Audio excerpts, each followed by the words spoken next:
شروع کرتا ہوں اللہ کے مقدس نام سے جو بڑا مہربان اور نہایت رحم کرنے والا ہے۔ السلام علیکم ورحمۃ اللہ وبرکاتہ۔ محترم ناظرین، جو بوڑھے حج پر نہیں جا سکے تو گھر بیٹھ کر یہ تسبیح 3 مرتبہ پڑھ لیا کریں۔ نبی کریم صلی اللہ علیہ وآلہ وسلم نے فرمایا، بار بار حج کرنے سے ثواب زیادہ ملے گا اور زندگی بھر کے تمام گناہ معاف ہو جائیں گے۔ جس شخص نے بڑھاپے میں یہ ایک تسبیح پڑھ لی تو اللہ تبارک و تعالیٰ اس کے سارے گناہ معاف کر دیتا ہے اور جنت اس شخص کا انتظار کرتی ہے۔ حضور اکرم صلی اللہ علیہ وآلہ وسلم کے پاس ایک بوڑھا شخص آیا اور عرض کیا، یا رسول اللہ صلی اللہ علیہ وآلہ وسلم، میری عمر ڈھل چکی ہے، میں بوڑھا ہو گیا ہوں، گناہوں کا بوجھ ہے، اللہ سے معافی مانگتا ہوں مگر دل میں خوف ہے۔ اب آپ صلی اللہ علیہ وآلہ وسلم نے فرمایا، یہ تسبیح 3 مرتبہ پڑھو، اللہ تعالیٰ تمہارے سارے گناہوں کو معاف کر دے گا، تمہارے دل پر سکونت نازل فرمائے گا۔ وہ بوڑھا شخص خوشی سے نعرہ تکبیر بلند کرتا ہوا مسجد سے باہر نکلا اور آپ صلی اللہ علیہ وآلہ وسلم نے فرمایا، اگر یہ تسبیح پڑھتا رہے تو یہ جنت میں داخل ہوگا۔ وہ بابرکت تسبیح یہ ہے، ناظرین، سبحان اللہ وبحمدہ، سبحان اللہ العظیم۔ حضرت انس رضی اللہ تعالیٰ عنہ سے مروی ہے کہ حضور صلی اللہ علیہ وآلہ وسلم نے ارشاد فرمایا کہ جن کی عمر اسلام میں 40 سال کو پہنچ جائے، اللہ تعالیٰ اس کو 3 بڑی بیماریوں سے محفوظ فرماتا ہے، جنون جذام اور برجز۔ جب وہ 50 سال کو پہنچتا ہے تو اللہ اس پر حساب کو آسان فرما دیتا ہے۔ جب وہ 60 سال کا ہوتا ہے تو اللہ تعالیٰ اس کو اپنی طرف رجوع کرنے کی توفیق دیتا ہے، اور جب 70 سال کا ہو جاتا ہے تو آسمان والے اس سے محبت کرنے لگتے ہیں، اور جب وہ 90 سال کا ہو جاتا ہے تو اللہ تعالیٰ اس کے تمام پچھلے گناہ معاف فرما دیتا ہے۔ اس کا لقب امین اللہ اور اسیر اللہ فی الارض رکھا جاتا ہے، زمین پر اللہ کا قیدی، کیونکہ وہ قوت سے محروم ہوتا ہے، خواہشات مر چکی ہوتی ہیں تو وہ ایک قیدی کی طرح زندگی گزارتا ہے۔ حضرت ابو بکر رضی اللہ تعالیٰ عنہ سے روایت ہے کہ آپ رضی اللہ تعالیٰ عنہ نے فرمایا کہ نبی کریم صلی اللہ علیہ وآلہ وسلم کے پاس ایک شخص حاضر ہوا اور پوچھا، یا رسول اللہ صلی اللہ علیہ وآلہ وسلم، سب سے بہترین شخص کون ہے؟ آپ صلی اللہ علیہ وسلم نے فرمایا، جو شخص بڑھاپے کو پہنچے اور اس کی نیکیاں بہت زیادہ ہوں، اور سب سے برا وہ ہے کہ جو بڑھاپے کو پہنچے اور اس کے گناہ سب سے زیادہ ہوں۔ ناظرین کرام، جان لیجئے کہ حضرت ابن مسعود رضی اللہ تعالیٰ عنہ بیان کرتے ہیں کہ رسول اکرم صلی اللہ علیہ وآلہ وسلم نے فرمایا کہ قیامت کے دن ابن آدم سے 5 سوال ہوں گے،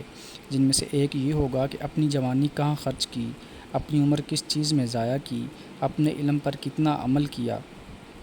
حضرت علی رضی اللہ تعالیٰ عنہ کے پاس ایک شخص آیا اور کہنے لگا کہ میرے بال سفید ہوتے جا رہے ہیں، یہ کس چیز کی علامت ہے؟ فرمایا کہ یہ یاد دہانی ہے کہ تو اس دنیا میں نہیں رہے گا اور عن قریب اس دار فانی سے رخصت ہونے والا ہے۔ ناظرین کرام، حضرت سعد رضی اللہ تعالیٰ عنہ سے روایت ہے کہ نبی کریم صلی اللہ علیہ وآلہ وسلم نے فرمایا کہ نمازوں کے بعد یہ دعا کرو، اے اللہ، میں بزدلی سے تیری پناہ مانگتا ہوں،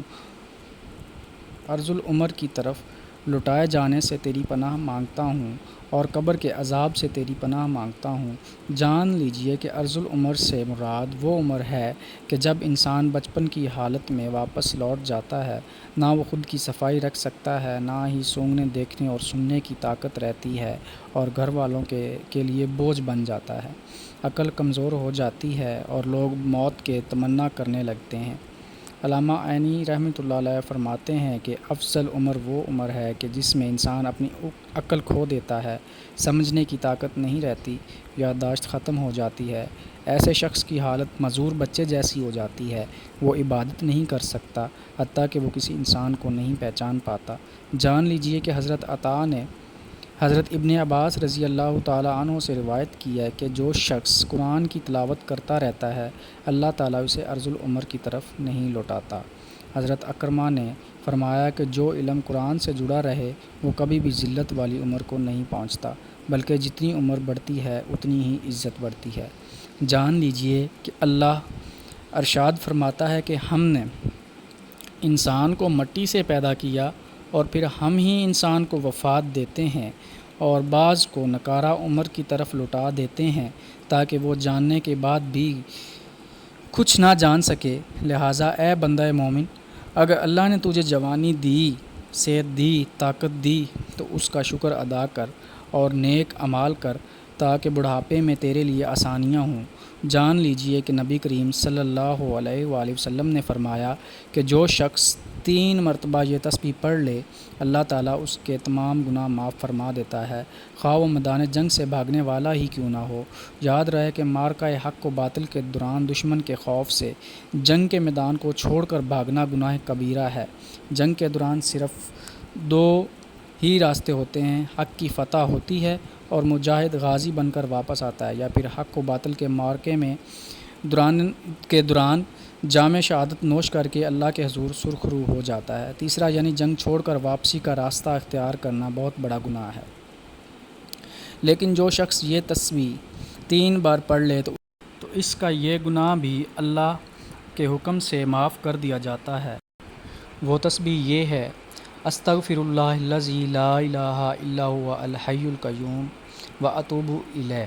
ناظرین کرام، آپ ان کلمات کی فضیلت کا اندازہ لگا سکتے ہیں کہ رسول اللہ صلی اللہ علیہ وسلم نے ان وبرکت کلمات کے حوالے سے یوں فرمایا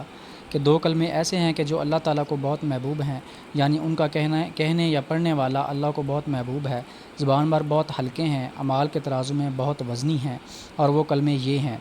سبحان اللہ و بحمدہ، سبحان اللہ العظیم۔ رسول اللہ صلی اللہ علیہ وسلم نے فرمایا جو شخص بھی سبحان اللہ و بحمدہ ایک دن میں 100 مرتبہ پڑھے تو اس کے صغیرہ گناہ مٹا دیے جائیں گے، چاہے اس کے گناہ سمندر کی جھاگ کے برابر ہی کیوں نہ ہوں۔ ایک اور حدیث مبارک میں نبی کریم صلی اللہ علیہ وآلہ وسلم نے فرمایا